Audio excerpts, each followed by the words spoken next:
Today, I'm lucky to be talking with Terry Adamson from Infinite Equity about some exciting new developments. Terry, you're pretty well known in this industry, but you do have a new email address and business card. Do you want to take a quick minute to update us? Thanks, Emily. It's great to see you. I've had a little bit of a transition, a sabbatical over the last couple of years, but I'm delighted to tell you that 2022 has reunited me with Infinite Equity. It's reunited with my true love of performance-based equity and creative long-term incentive design.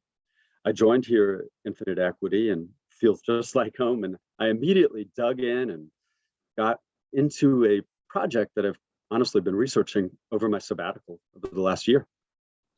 Yeah, I know you were telling me about it. And I got to say, I've been in this business for a long time. And so it isn't very often that I come across something that really feels new and different. So I was hoping you just share a little bit about your new project.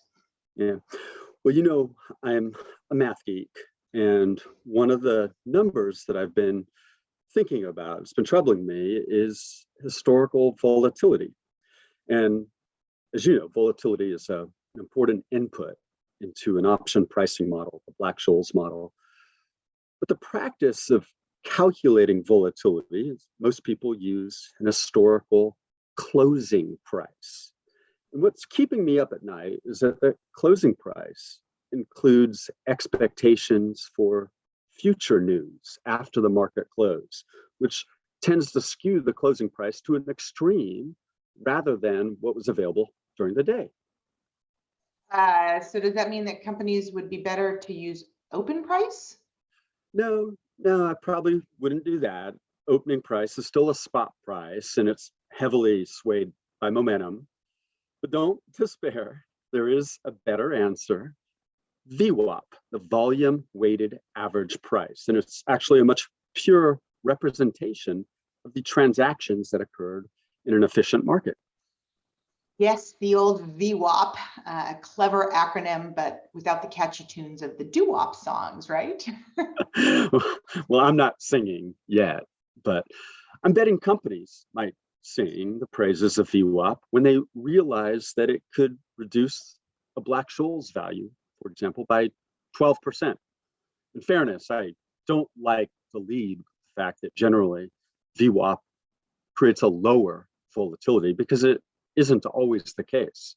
More important to me, however, is that I believe it to be a better and more refined estimate of historical volatility. I honestly think that some of the macro forces involved in the stock market over the years has impacted closing prices and impaired the quality of closing prices. Some of those things are end of day portfolio rebalancing or social media impact on volatility.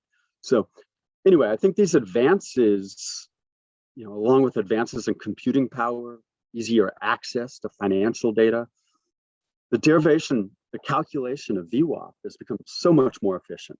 And the use of VWAP prices is a natural evolution in the financial mathematics.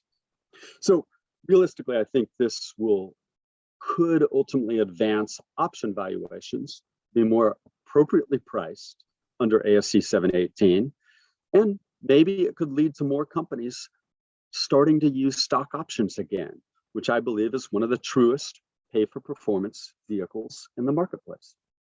So, Terry, is this something that a lot of companies have already jumped on? Not at all, not yet. And I'm working through the audit review process on several clients. But the accounting standard clearly allows for it. And we have a lot of academic white papers that have published guidance under ASC 718 on it. And globally, a lot of other regions around the world, VWAP volatility is already kind of a regular thing. But we want to get in a situation here in the US where all companies have access to it. Well, that's really interesting. So if somebody wants to learn more, where can they get more information? That's easy, Emily. Come visit Infinite Equity. We have a microsite, www.vwapvolatility.com, which includes a complimentary calculator of VWAP volatility compared against historical closing volatility.